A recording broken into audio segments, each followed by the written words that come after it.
Kaylee Doss shares her story of false child abuse accusations to raise awareness for other families who are subjected to the same. Kaylee and Landon Doss noticed a knot on their daughter's collarbone and decided, as new parents, to seek medical attention at a local ER. The couple was astonished to learn that their daughter Rowan, 6 weeks, had multiple fractures and was referred to CPS as an abused and neglected child. The family had to fight for 18 months through court-mandated counseling and parenting classes to regain custody of their daughter, whose injuries were actually the result of a genetically inherited disorder. In the first half of 2022, Kaylee Doss was in heaven. She and her husband Landon had welcomed a baby girl, Rowan, and were settling into life as a family of 3. I hate to say it, but it really was classic calm, white picket fence Christian living. She tells people in an exclusive new interview, "We were engaged when I got pregnant, and we got married a week after Rowan was born." That spring, Kaylee was still home on maternity leave from her job as a pharmacy technician. Landon, a member of law enforcement, was making the most out of time at home while on leave after suffering a traumatic brain injury on the job.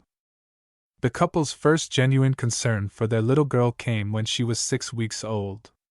They took their baby home from an evening visiting family, put her down, and enjoyed some time together. When she woke up just after midnight on June 12, 2022, they noticed a knot on the infant's collarbone. "I'm thinking cancer or something crazy. We do have some bone issues in my family. So we decided to just go ahead and take her to the hospital," recalls Kaylee. Kaylee and Landon traveled to a hospital with a pediatric unit in Asheville, North Carolina, where they waited almost 3.5 hours before they were seen. At first, nurses were reassuring the new mom, but after they checked in and were put in a room, things took a turn. It was just before 6 a.m. when an ER nurse came in and addressed the two parents. "She looked at us and asked, 'What have you done to this baby?' says Kaylee. She said, in order for a child to sustain injuries this severe, something serious had to have happened. Kaylee and Landon were then told that Child Protective Services CPS had been called and they could not leave the hospital until they spoke with them. And she just walked out.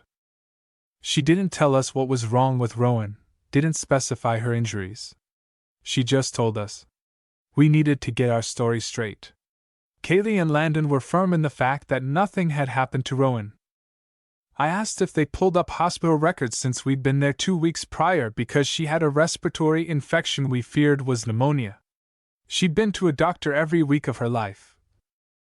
And we'd never had issues. Rowan was in the room with Landon, Kaylee, and her mother when a forensic nurse came in and informed them they needed to sign to consent to further testing. We signed, thinking we were getting genetic testing done. And they did not. Instead, she received rape kits and full skeletal surveys, as well as some extensive CT scans and MRIs. She says, admitting that to this day, they do not know all of the testing Rowan had that day. Rowan was admitted to the hospital, but it wasn't until 10 a.m. that hospital staff informed Landon and Kaylee that scans showed their daughter had a number of fractures. A child abuse pediatrician came in and told us she had between 8 and 13 fractures.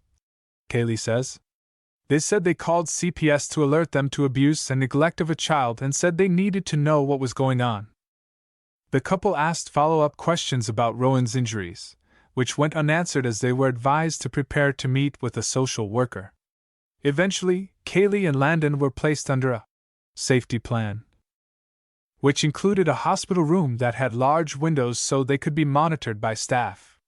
The new parents were allowed to stay with Rowan overnight, but the next day social workers from Buncombe County, where the hospital was located, arrived and pulled Kaylee and Landon into a private conference room. They told us it was urgent. I didn't even have shoes on, Kaylee recalls. I walked barefoot to a conference room down the hallway. They sat us down and they told us, we're placing her in a foster care home. Do you have kinship placement? Kaylee admits she lost it. Adding, I wasn't rude. I wasn't hateful. I was just a little overwhelmed. And I really don't remember what else was said. The couple offered Kaylee's grandmother as a possible kinship placement and called her to tell her what was happening.